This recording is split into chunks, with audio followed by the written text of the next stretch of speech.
Welcome to Journeys with the No Schedule Man, exploring authentic stories of personal growth and lessons learned from people living true to themselves with creativity, passion, and purpose.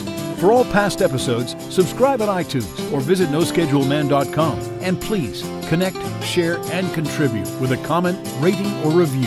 And now, here's your host, the No Schedule Man, Kevin Bulmer. I've been known to struggle with reality. Not that it is any real mystery. The question is, how can you really ever know what your limits are unless you're constantly testing and challenging them? And when times are tough, how does one continue to pour hope into people? Welcome. I'm Kevin Bulmer. This is Journeys with the No Schedule Man, exploring conversations on personal and professional growth, authentically sharing in an effort to empower each other as we all grow together. You can find all past episodes of this podcast on iTunes, Stitcher, YouTube, and at noschedulemanpodcast.com. And if you find this helpful, I hope you'll subscribe and stay the course with us. And please do share it with someone else and invite them to come along. Today we're joined by Mike Pierce, better known as Antarctic Mike, a professional speaker who works with organizations that want to find, engage, and keep the best performing people. And Mike has an incredible story and tells it in remarkable fashion. With a successful background in sales and recruitment, Mike held a long-held desire to speak professionally. And in 2001, he came across a book called Shackleton's Way. It told the story of a team of 28 men, a true story, by the way, of 28 men trying to become the first group to attempt to cross the entire Antarctic on foot. Now, this was back in 1914 this happened. Well, they became stranded for over 2 years before finally returning home. As you'll hear from Mike, that book and its contents had a profound effect on him and his life and career path. In the time since, Mike became one of 9 people to run the first ever Antarctic Ice Marathon, and later became the first American to run the Antarctic 100K, a grueling 62 miles on an ice shelf 600 miles from the South Pole. His flagship program, Leading at 90 Below Zero, connects the principles of Antarctic expedition history to the real world of finding, engaging, and keeping great people in today's business world. Mike shares all kinds of incredible wisdom and experience in this extraordinary story. Here are just 3 things of many which stood out to me. Number 1, you've got to go. This is advice that he received and he took about actually going to the Antarctic and having the experience firsthand. It's just like anything else, I think. You can only learn so much without actually going and doing it. Number 2, the greatest threat. We live in a culture that is quick to make excuses and point fingers, but I agree wholeheartedly with Mike when he suggests that the greatest threat to anything that you're looking to do or achieve is actually the mental threat that's inside your own mind. You could also call this limiting belief. That's probably your greatest threat. And number 3, running toward difficulty. Among the many great things Mike says in this episode was, quote, I thought difficulty was something that you run toward. Over and over again, you're going to hear Mike talk about not knowing what to do, but just moving forward anyway, running toward difficulty. Now, this is just like facing your fear, I think. The way to dissolve the fear is to step into it, face it. And the way to make something that's difficult doable is to start doing it and figure it out as you go. I've been interested to have this chat with Mike Pierce for quite a little while. I've gotten to know a little about him because we share some mutual friends, but still, I don't know that I was fully prepared for how immediately Mike was going to put me back in my seat with his remarkable storytelling. This is one of the most compelling examples of storytelling of any of the episodes of this podcast so far. And when I say storytelling, I mean the ability to recount one's experiences. Mike isn't making this up. He just has a really remarkable ability to be able to put you there in that spot to where you can almost feel what he was feeling and what he was going through. At times, I felt like a kid listening to tales of adventure from his far-off uncle or some other larger-than-life hero. But Mike's just a person. His stories are real, and you can do anything that he has also done.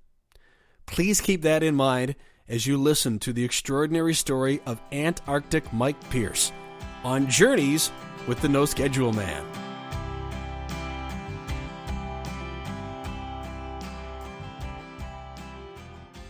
Mike, what do you remember going through your mind just moments before the first time you ever stepped on stage in front of people in a parka? It's a good question. What do I remember the first time prior to stepping on the stage? I think just nothing in particular. I think just anticipation. It's not nervousness, because I don't get nervous in front of people. I think it's more of an anticipation, like sort of like when you're seated on a roller coaster, if you're a thrill ride seeker and you're sitting on you've just gotten on and they've put in the safety bar down and it's getting ready to go up the hill, and it's going up the hill, and you know it's going to be a real rush going down that big hill, kind of that anticipation feeling. I ask because I'm wondering about, there must have been a point where you thought, you know what, if I show up on stage looking like this, that's a pretty strong visual, but it's a situation where you've got to decide to do that. What was that process like? Well, it was actually a suggestion from a friend of mine, who's also a fellow speaker. And he said, you ought to think about this. When you go on stage, you ought to be wearing the entire outfit. It would grab people's attention instantly and get them at the edge of their seat with a little bit of a laughter. And right away, they'd be engaged. And I thought, let's try it. Why not?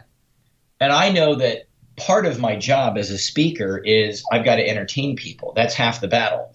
And so clearly something like this would really fit right in the wheelhouse of entertainment.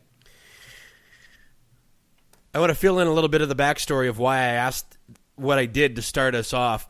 I can think of a handful of books, Mike, that have been transformative to me. And as I was thinking about asking you this next question, I kind of got thinking about what led that across my path. How did it come into my awareness to begin with? And so with that in mind, I've been curious to ask you for a while, why did you buy? What made you go get? How did you find the book Shackleton's Way? I ran into that book by sheer random chance. In August of 2001, I was on a business trip in Bakersfield, California. And at the time, I was teaching a course for an employer that I used to work for. And I ran into this, and I went into this bookstore just because I like to read, and I didn't have a book at the time. And so I go into the bookstore, and the cover of the book had the most unusual old-looking black and white photograph of about 8 or 10 people. It looked like to be in the middle of a frozen lake or a frozen snowfield playing soccer with a ship in the background of the picture. And it was clear that it was an old photo because it just had that antique kind of a look to it. And so the unusualness of that photograph is what pricked my curiosity. And I thought, why is this on a cover of a business book? And that's when I picked it up just to kind of thumb through it and see what this correlation was between this unusual looking old photograph and business. And that's how I ended up discovering that story. So let's, if you don't mind, Mike, let's give some context to anybody listening about the essentials of what that story is. Okay. The basic premise of the story is that an Irish guy named Ernest Shackleton in 1914 hired 27 people. And the goal for the 28 people was very simple. They were going to sail from England to Antarctica by ship. And then a small group of the 28 men were going to cross the entire continent on foot from one side to the other. It's about 1,800 miles. Then keep in mind, nobody had ever thought of this or even tried this before. So the fact that somebody was willing and able to try something that was so difficult, if not dangerous, was kind of the magnet. Because I'm attracted to people who do things that are different. And so my first thought when I got to that understanding of the story was, I wish my boss was more like this guy. Like I literally transposed what little I knew of the story and right onto my own world, right? And I saw my boss's face and I thought, gee, I wish George was more like this. And so I instantly saw the connections to the real world. I could see how this story would easily be a metaphor and people would get it without even thinking about it. It would be that obvious. What did the rest of your life look like at the time? Because you mentioned your boss, and just I think of you now as Antarctic Mike, the speaker. Yeah. But what was going on when you first picked up that book? I was a headhunter, and my background in the corporate world is as a recruiter. And so I spent 20 years doing this. And at the time, what was going through my mind was, I guess it's fair to say that during my entire career in the recruiting business, I was biting my tongue from the standpoint of I really longed to get out of that business and actually do what I'm doing today. Because I knew when I was 18 years old, a freshman in college, when I was in school in Colorado, I knew this is what I wanted to do. But I didn't know how I'd get there.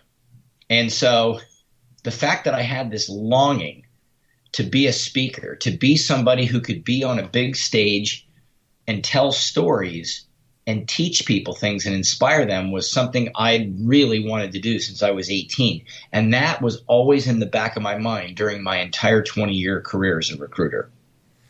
I think you might have just touched on what I was going to ask next, and that's what age you were around about when you picked up this Shackleton's Way book. Well, let's see. That was in August of 2001. Let me just do a little math here because I don't trust my thinking. 2001, I have a calculator, minus, I was born in 1965. So I was 36 years old. Okay, so it had been then, as you said, almost a couple decades since you were that 18-year-old kid that thought, I want to speak, but I don't know how. And biting your tongue for almost 20 years, and now this book and the story rockets into your life. What were the things that happened next after that? Well, at the time I was teaching this course that my company had purchased off the shelf from a company in Minnesota. It was a leadership course. And when I ran into the Shackleton story, I said, wait a minute, I'm going to use these photographs from this story to make the same points in my company's course. In other words, I was going to switch the method of delivery of the course from the way it was off the shelf to this story. And so I literally spent $40 of my boss's own money on an oversized coffee table book, picture book from this story, from the endurance story. And I literally went to Kinko's. It was Kinko's at the time. Now it's FedEx. I cut the whole book up and I cut out all the photographs and I scanned them and I put them in order. And I literally rewrote my company's course using this particular story in question.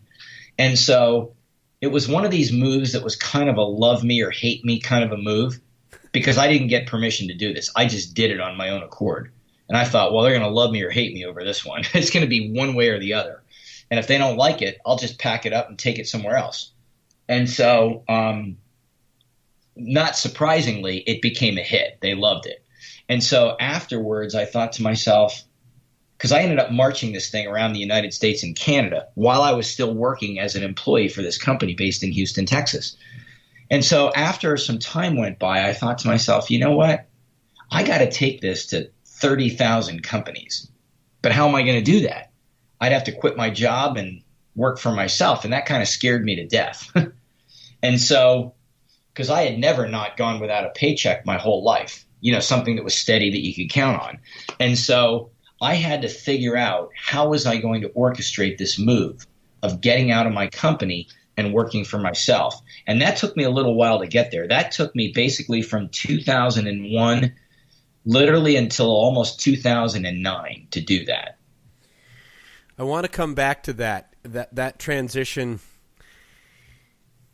It's not easy, and everybody sort of has their own kind of phoenix moment in terms of how they blossom into that, and I really want to explore that for a minute. But before we do that, I'd like to give a little bit more context here, Mike, about what like there are a lot of people in the world, there are a lot of stories about people who do things that are different, to use your words, and in an interesting way. What was it about that one in particular Shackleton and the Antarctic and everything that came with it that drew your curiosity into such a level that you got that book and cut it all up and created that presentation and love me or hate me, but I'm going with. Why was it such a visceral connection, do you think? I think because it was a real example from history that was irrefutable, that clearly demonstrated somebody doing something between difficult and dangerous. Because my thought was, okay, this guy takes 27 people into the middle of nowhere. Now, of course, as a recruiting guy, I'm thinking, well, I get the fact that one guy, i.e. Shackleton, is crazy enough to try this. But how do you convince 27 other people to sign up for this? And then once you do, the bigger question becomes this. These guys got shipwrecked and stranded for a long time, like 2 years. And so the thought was, how does the leader continue to pour hope into people? How does he or she end up getting people on that team, i.e. the 27 people, into the mindset that, you know what, I'm going to keep moving forward? Because that challenge is exactly the same challenge that leaders in the corporate world face today. Because think about it this way. If you and I both work for the same company and I'm the manager and you work for me and you're one of, let's say, 5 people on my team, okay, I have to get all my real job at the end of the day is to get all 5 of you into a place where you all want to go all in. Because I can't like you enough, pay you enough, or threaten you enough to want to go all in. You have to want to do it. Okay, if that's true, then the question becomes, how can I, as the leader, become the catalyst to get you and the other 4 members of the team to really want to go all in and keep moving forward when circumstances are down and all the other parameters make it difficult? How do I do that? See, I saw that parallel really, really closely, and that's why I was so attracted to that story.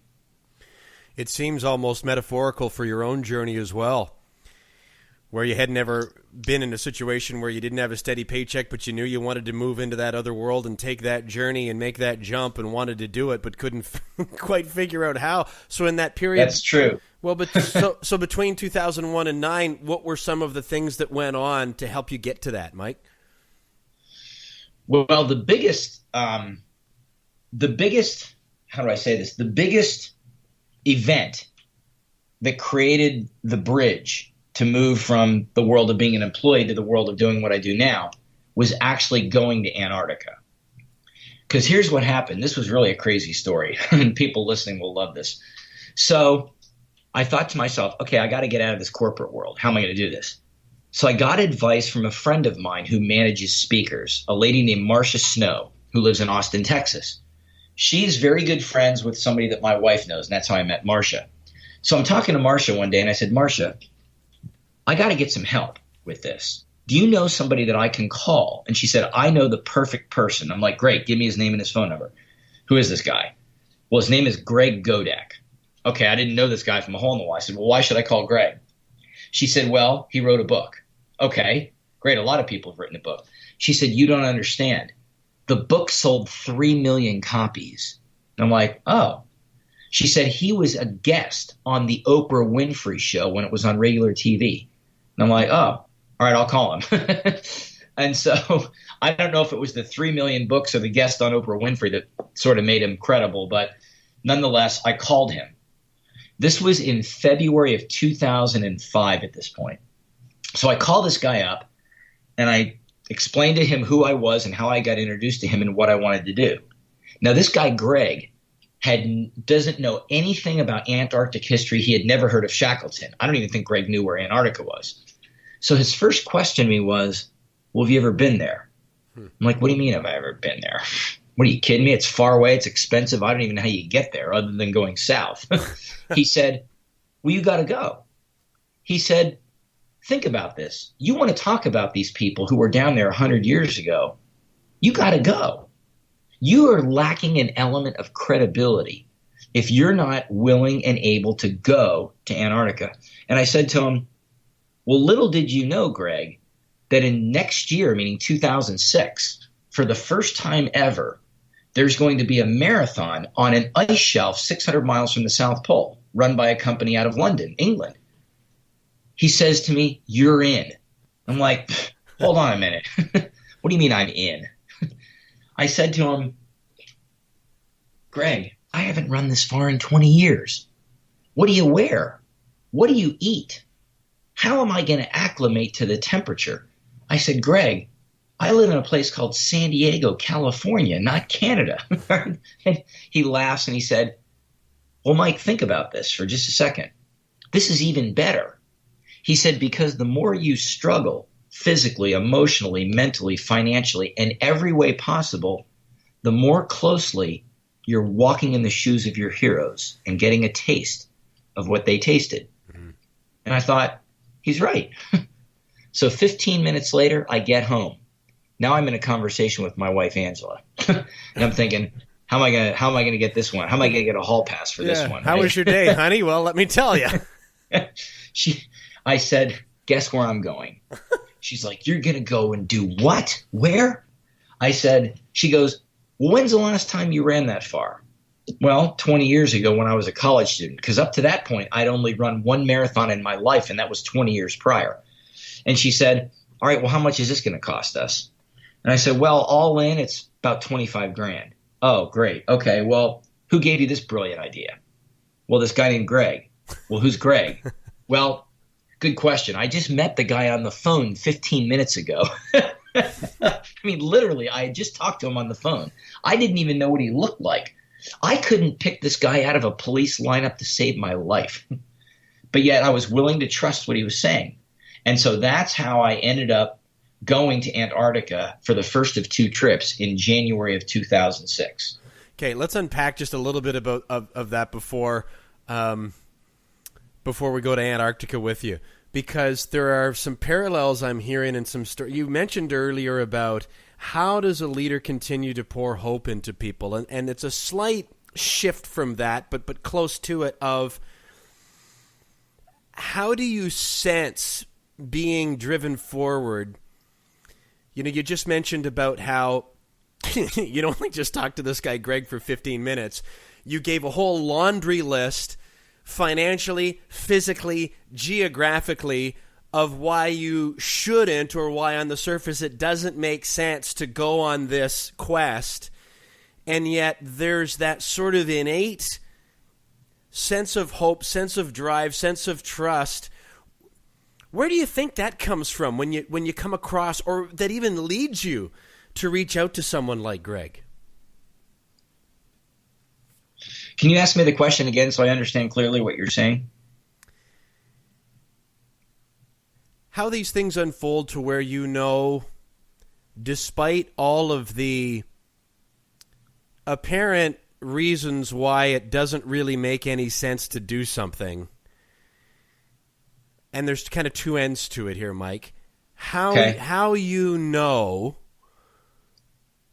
this is what to do, and also, you know, how you know to go and reach out to. In this point, or in this instance, I'm using Greg as the example that led you to him in the first place. It's because you described a whole list of things that on the surface, well, this is your Looney Tunes, 25 grand, a completely different geography, a completely different climate. Physically, it's going to be a challenge.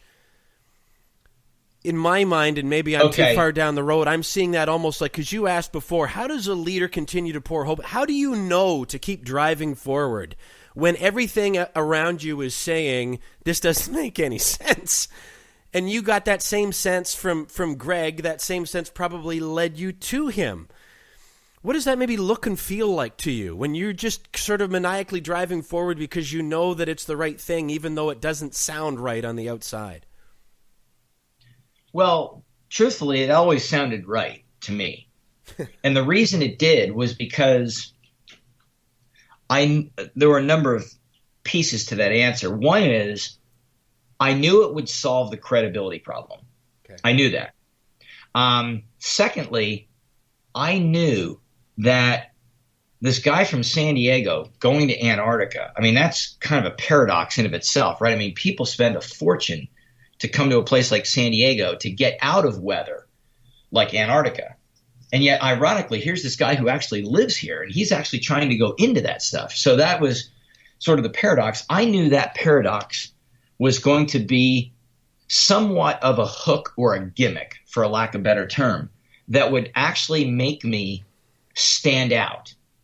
Because one of the things that's true in business is the company or person that wins the business isn't always the best person or best company, the first person or the first company, the one with the best balance sheets or product who's got the best ingredients. Sometimes it's the one that people remember.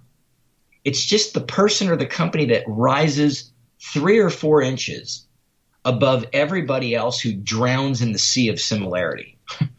And so I thought, this is something that's going to make me stand out. It's going to give me credibility, and it's going to give me permission to tell the story from 100 years ago. The horse that says this, I'll bet you there are going to be lessons learned in all the preparation for this. I just knew there would be, and there were. Not nearly to the extent that there were. In other words, I thought there'd be a certain series of lessons in all the preparation. And in reality now, in hindsight, those lessons were a lot more extensive than I planned on in the first place. So it was a good move all the way around. What was at that time when you first knew that you were going to go, what seemed like the biggest challenge that you were going to have to overcome?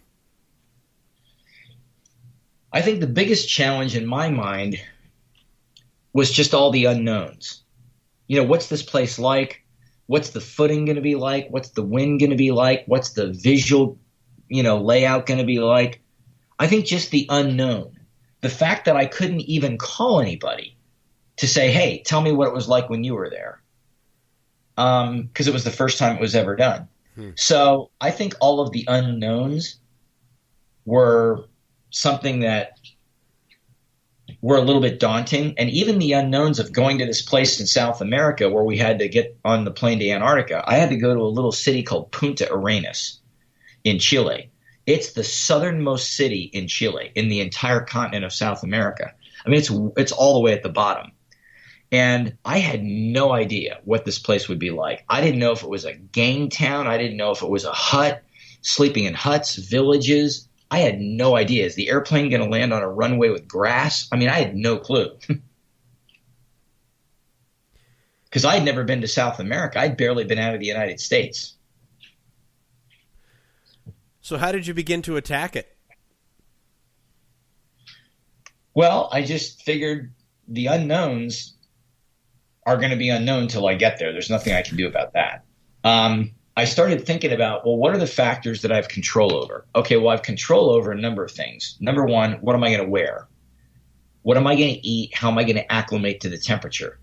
So I actually ended up buying a whole bunch of gear from REI. I was REI's best and worst customer for like a year because they have a great return policy like Nordstrom. And you buy something and you use it and you don't like it, take it back, no questions asked. So I'm like, well, I can try all kinds of stuff because if I don't like it, I'll just haul it back. So I spent a fortune, thousands of dollars on jackets, masks, goggles, hats, gloves, long underwear, everything you can think of. And I'd buy it 3 different brands and 3 different sizes because I didn't even know what size I needed. And I just tried all this gear out, and then I'd bring the other stuff back. But where I tried this stuff was sort of another part of the comedy element to the story that became a bunch of learning lessons because I trained in a commercial freezer in San Diego. It's called a cold storage facility. And it got really cold in this thing. I mean, it's like basically think of it as a series of warehouses that are refrigerated and frozen all the way down to minus 22 Fahrenheit. So that's pretty cold. You're like Rocky hitting the meat, but colder. I know that's the default thought that comes to a lot of people's minds. Is it? All right, not a very original thought. I'm interested in even just the physical aspect of it for a moment, Mike, that you talked about how long it had been since you'd run a distance of a marathon, let alone in those kinds of conditions. What was that like for you, just even that physical journey of challenging yourself to be able to do that? You mean to run 26 miles? Yeah, after having not challenged yourself to that extent for as long as it had been. That wasn't very difficult because I trained for many months to get there. So, I would start with 3-4 miles in the freezer, and I'd increase it to 8 or 10, and eventually I ended up running marathons in the freezer. So I knew the physical element wouldn't be that daunting. Now, the only caveat to that were the weather conditions, wind, visibility, footing, which obviously I couldn't anticipate because I wouldn't know until I got there. So, but you have to understand that part of the magnet here and the draw is the fact that this might be in over your head. In fact, when I was going down there, my thought was this: I'm not going to Antarctica to be an athletic tourist.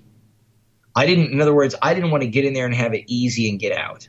All the other runners wanted that. I was actually looking for storms, headwinds, low visibility. I was looking for it to be really to the point where I'd have to crawl literally on my hands and knees. And there was a part of me that actually wanted that. Because remember why I was going there in the first place. I was actually seeking an opportunity to participate in the struggles that my heroes 100 years ago faced, right? So that's why there was a part of me that was looking for something that was just beyond difficult. So what happened when you got there? Well, when they land the plane, the weather is picture perfect good. They won't even attempt to land the airplane unless it's like that. And they have a very sophisticated software system that can predict wind and all this other stuff.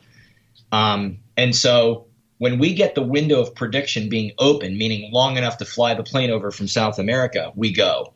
And we went, and the plane lands. I mean, there's not a drop of wind. There's not a cloud in the sky. But then things change, right? Antarctica is really volatile. It changes very quickly, or it can. And so over the next, in other words, when we ran the marathon, this was in January 2006, we started the marathon like on our second or third day that we got there. And the winds the visibility was good. The sun was out, but the wind was really strong. I mean, the wind during the marathon the entire time was like between 40 and 50 knots, which is really fast. And the last 5 miles of the marathon was a complete headwind all the way from the front. And it was about 45 knots, and it never relented the whole time. So it was pretty challenging. It wasn't dangerous, and it really wasn't even difficult. You just had to be very patient with yourself because you were obviously going at a very slow pace. I mean, think about walking into the wind. It's just going to take you a lot. You can cover the same amount of ground. It's just going to take you twice as long. And for me, I didn't care because I wasn't going down there to run fast or to beat anybody.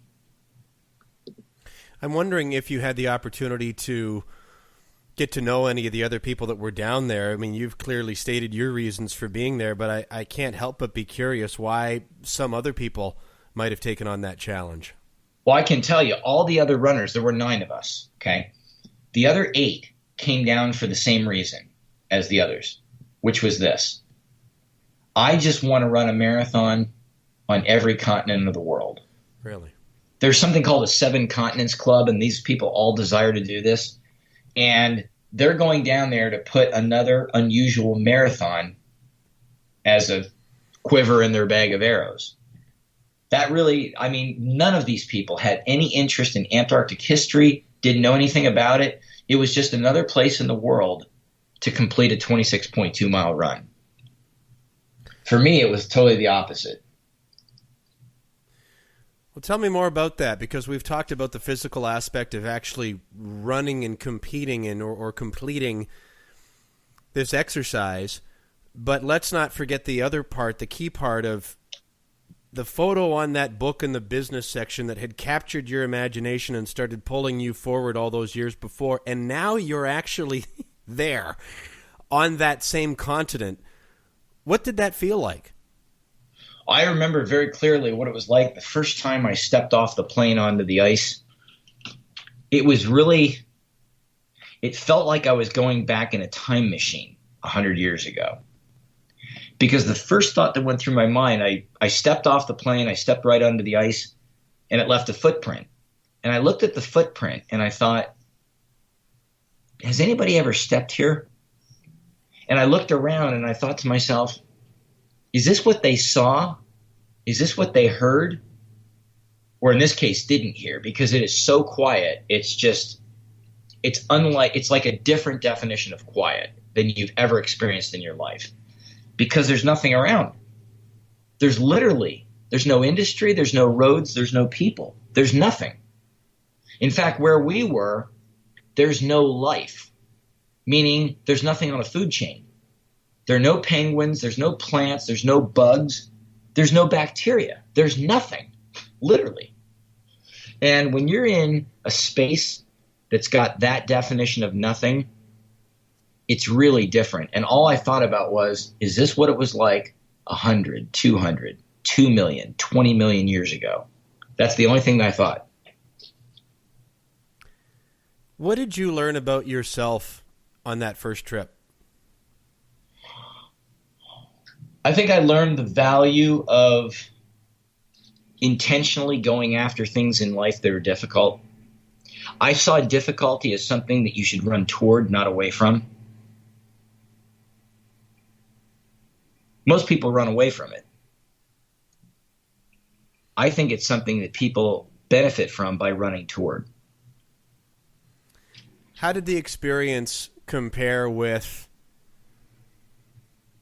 your vision of what it might be as you were preparing for it?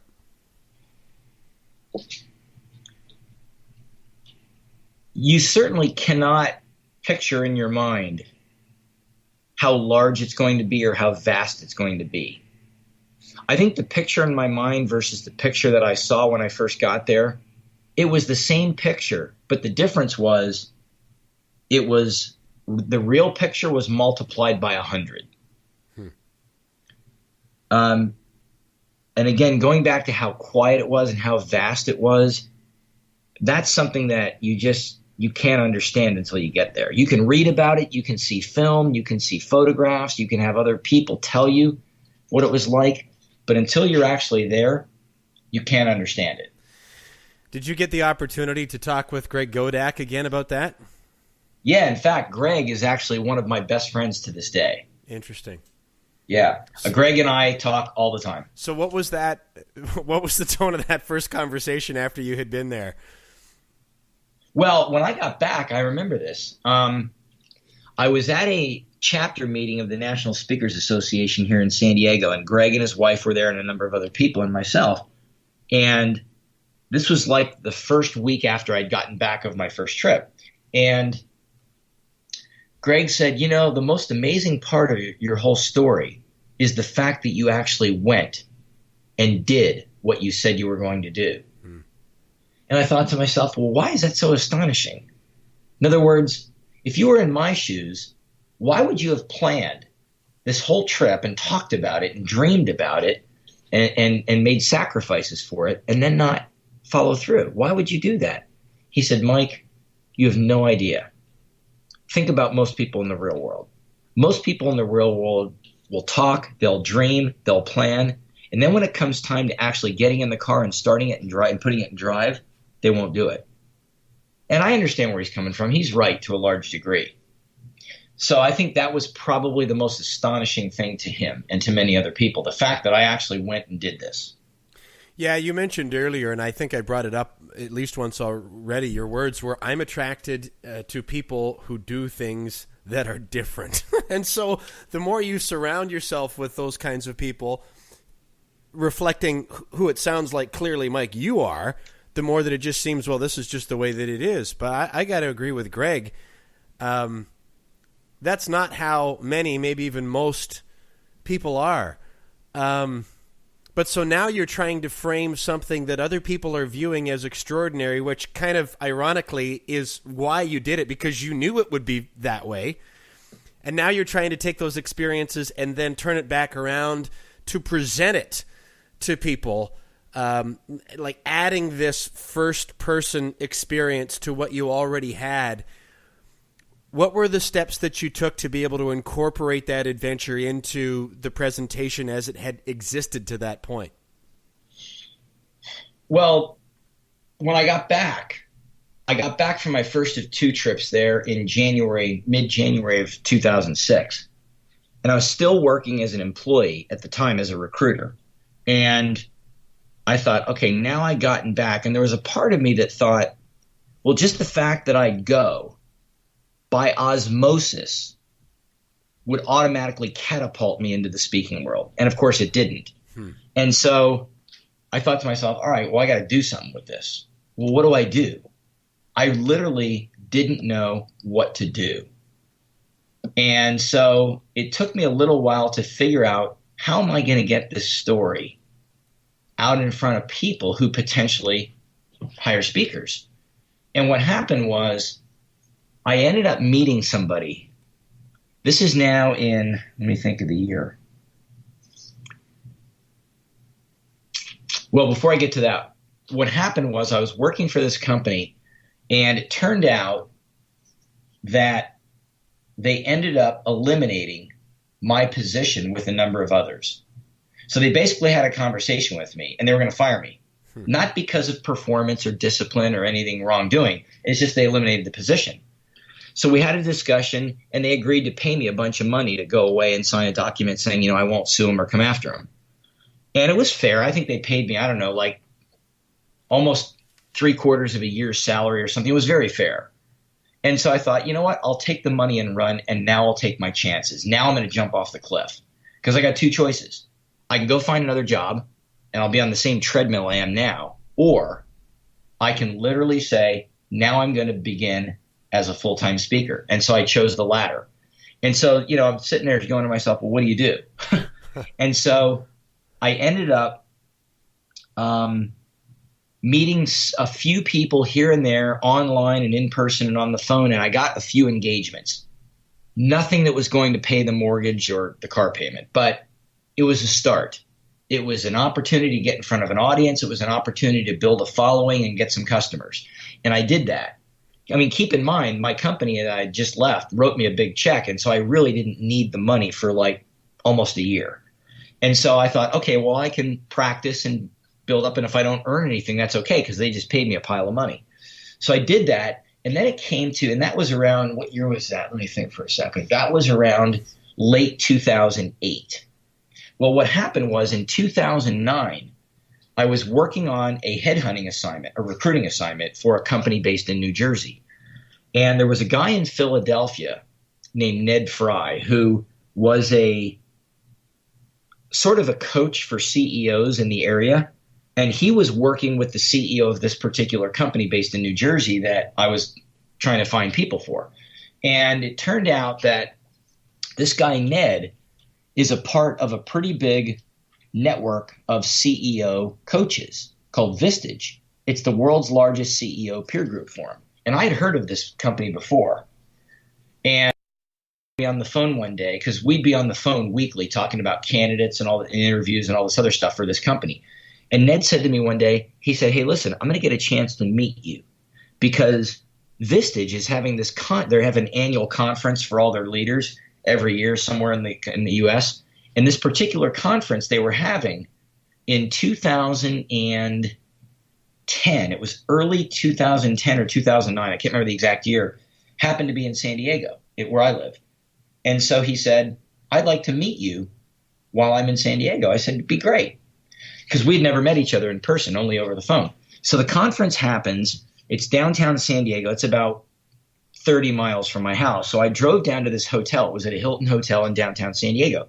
So I drove there, and I met this guy, Ned, for the first time. And all the stuff we had to. And then Ned said to me, what's up with all this Antarctic stuff? And I said, I'm glad you asked. Let me tell you the story. And I kind of gave him the 5-minute Cliff Notes overview of what I did. And he said to me, this is incredible. He said, you need to bring this into Vistage, and we can get this in front of all these CEOs. And I said, well, how do I do that? He said, I'll help you. Don't worry. So he orchestrated the whole thing. I ended up flying to Philadelphia to get in front of his groups of CEOs. and away we went. And that was in March of 2010. And from there, the roller coaster ride has just gotten wilder and faster ever since. Because I have now been in that network for 7 years, and the network has been really good to me. I've gotten in front of, literally in the last 7 years, probably in excess of, let me think, 450, 10, almost in excess of 10,000 company CEOs across the US and Canada. I mean, it's been really good to me. And I've gotten a bunch of work from it and referred to other people, and now the whole, the ball's rolling downhill. You know what I mean? What are some of the things that are piquing your curiosity from this point? And let me give you a little bit more context to that question before I let you answer it, Mike, is that somebody that is so driven toward challenge, as I perceive you to be, I'm sitting here listening to you thinking that once you've completed a challenge or got to a certain point, there must be a sense of curiosity about continuing to grow. I'm wondering how you continue to feed this thing that you've built, but also nurture, unless I'm completely, and I may be completely wrong, nurture just sort of your natural curiosity and drive to continue growing. What's that like? It reminds me of the question I hear often from people when they say, what's next? Almost like, I've got some other stupid human trick or something wilder and crazier from a standpoint of marathon running. I think to answer your question, yeah, there's always got to be something on the horizon. But what was on the horizon for me was building a business. And so there were a number of things that have occurred since that first encounter with Ned in 2010 and today that were the answers to your question. One of them was writing a book. I'd always wanted to write a book, and I'm not a writer. I mean, literally, I can't write. And I can't put the streaming thoughts down that all connect and flow as people read the words. It's a very difficult discipline. And so I knew I wanted to get a book out because people were asking about it. Hey, have you written a book? I mean, one of the things that's true about good speakers is if they hear somebody that they like, they want to take part of him or her home with them. And a book is a great way to do that. Not to mention that a book is a very good piece of credibility, right? If somebody knows, hey, the guy wrote a book, it automatically puts that person in a different light from a credibility standpoint. So I knew I needed to get a book out. So that was a very daunting challenge that took me about 8 years to materialize. And now I've actually gotten 2 other books. So I have 3 books in total. But so that was probably one that was really a big challenge. I think the other was, how do I get in front of bigger audiences? This is something that I've actually started thinking about in the last year. And, how do I build a network where I can get in front of larger audiences so that I can do fewer engagements at higher pricing points? And so I've started to take measures to do that by networking with other speakers who are very successful. And I've built a network group with several people now. And so the challenge never ends. And I think the challenge that's on the horizon is, how do I build part of my business online? And this is something that Gare Maxwell and I have been scratching our heads over for a couple of years. I know you know Gare pretty well. Yep. And so that's probably our biggest challenge, because the world is really quickly moving online. Not that it replaces the face-to-face encounter that people like me bring to corporations and conferences, because they're always going to have people come in.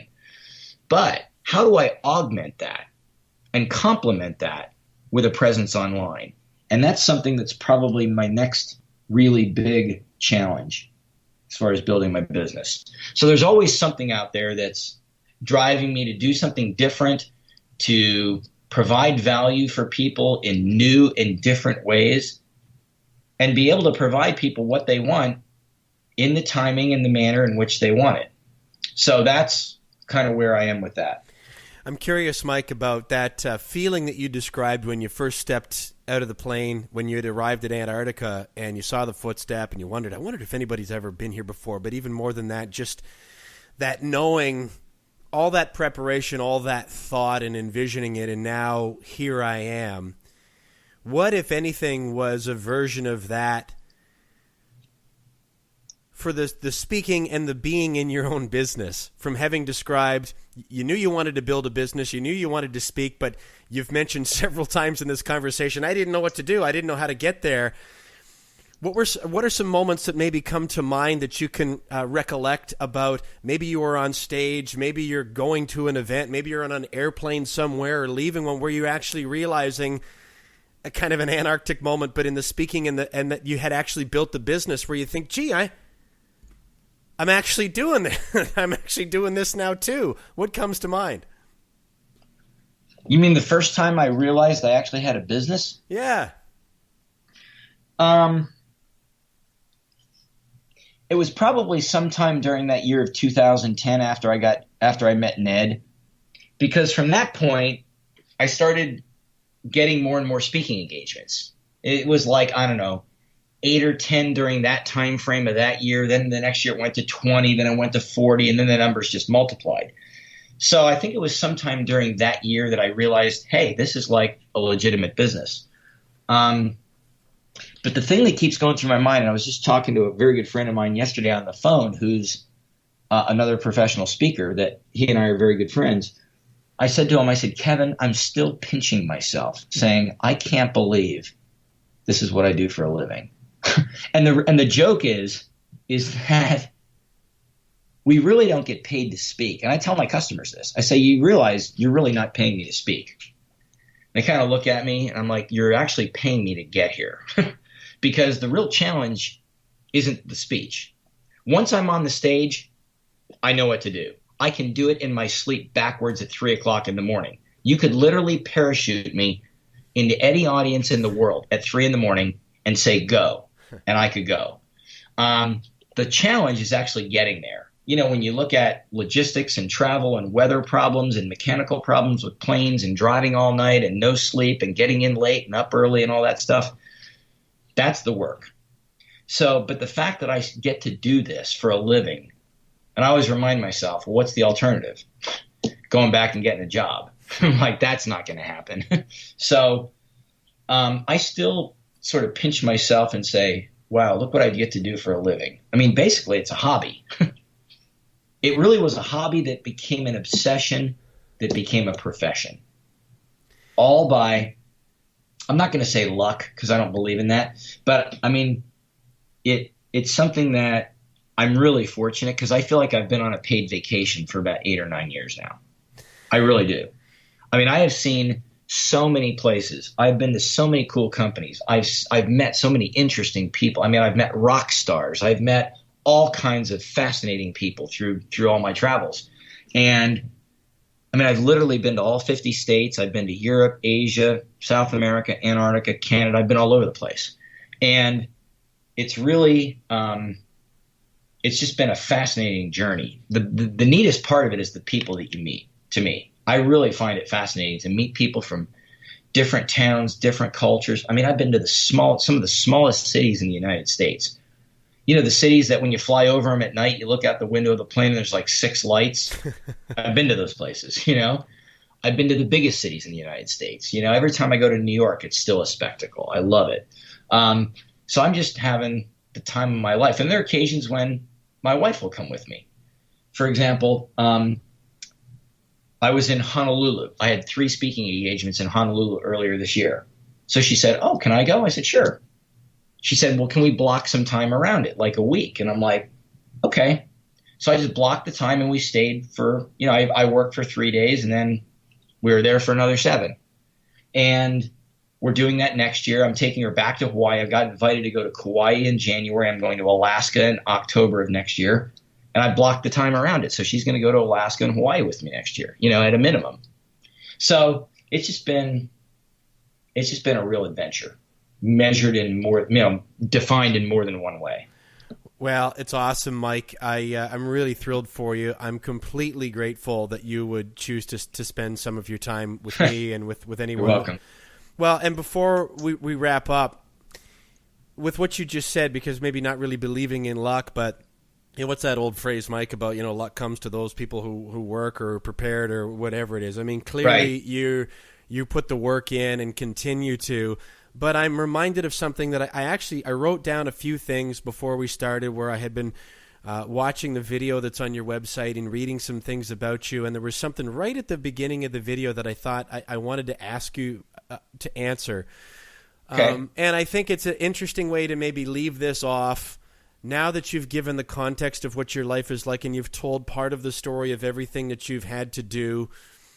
Not everything, but some of the things that you've had to do to be able to achieve that, just as a food for thought for people to leave them. And it has to do with the greatest threat. And so to just keep in mind for somebody listening that's thinking maybe they'd like to challenge themselves to do something that they maybe don't believe that they can do or they aren't sure how to get started, what do you believe the greatest threat is? I think in most cases, the bigger threats are the mental threats in your mind. The mental threats can range from what happens if it doesn't work. And all of a sudden, this consequence of it not working will come up in your mind. And that consequence will clearly be at the end of the spectrum of worst case scenario. And oftentimes, in reality, the worst consequence is far from that in terms of it not working, whatever it is you're trying to do. So I think the bigger consequences are the mental consequences. And I think that's where you have to just try some things in order to really know. It's almost like somebody once told me, they said, you've got to really almost sometimes go too far in order to know how far you really can go. And that's true. I do think that the lessons of life are learned at the edge of the cliff. Now, of course, the $1 million question is, where's the edge? Well, if we knew that, I mean, come on, we'd own Walmart, right? I mean, realistically, nobody knows where the edge is. But you're not going to ever figure that out until you get close to it. Now, I'm not saying be reckless and be foolish, because clearly it's not smart to drive straight over a cliff. But I do think you have to wander toward the edge. And that's when you'll know where it is. Mike, that's a great way to leave it, I think. Thank you so much for sharing your story. It's You're welcome, Kevin. Welcome addition to this. It's my great pleasure, and I look forward to whenever the paths are destined to cross. That'll be a real pleasure. Thank you so much. You're welcome. Have a good day.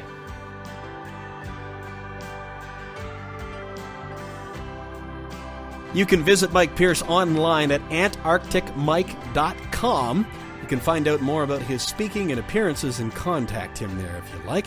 You can also find him on social media on Facebook, Twitter, and YouTube. His handle there is at Antarctic Mike. Now, I'll make sure that I link all of those to the show notes blog post at noschedulemanpodcast.com. This is episode 59. And if you like this episode, I'm pretty sure that you're going to like episode 15 with Sean Vieg. It's called Lifestyle Over Motivation, a Journey of Fitness and Creativity. Episode 34 also came to mind when I was talking to Mike Pierce. It's with Cole Perrin. It's called Go With Your Gut and Run Your Own Race. Also have a look at and a listen of episode 39, which immediately came to mind when Mike talked about thinking that difficulty was something that you were supposed to move toward. So I immediately thought of episode 39, which is called Run Toward the Roar with Martin Reed. You can find those and all archived episodes of Journeys with the No Schedule Man on iTunes, Stitcher, YouTube, and at noschedulemanpodcast.com. If you'd like to connect with me, I would love to hear from you. You can find me on Facebook, Instagram, YouTube, and Twitter. My handle on all of those platforms is simply at No Schedule Man. And don't forget my weekly Footsteps video blog that's available on my YouTube channel. And if you'd like to learn more about my speaking, workshops, seminars, or one-on-one coaching opportunities, please visit me at kevinbulmer.com. Thanks again so much for listening. Please subscribe and share, and I hope to have you here again next week on Journeys with the No Schedule Man. Just a little deja vu.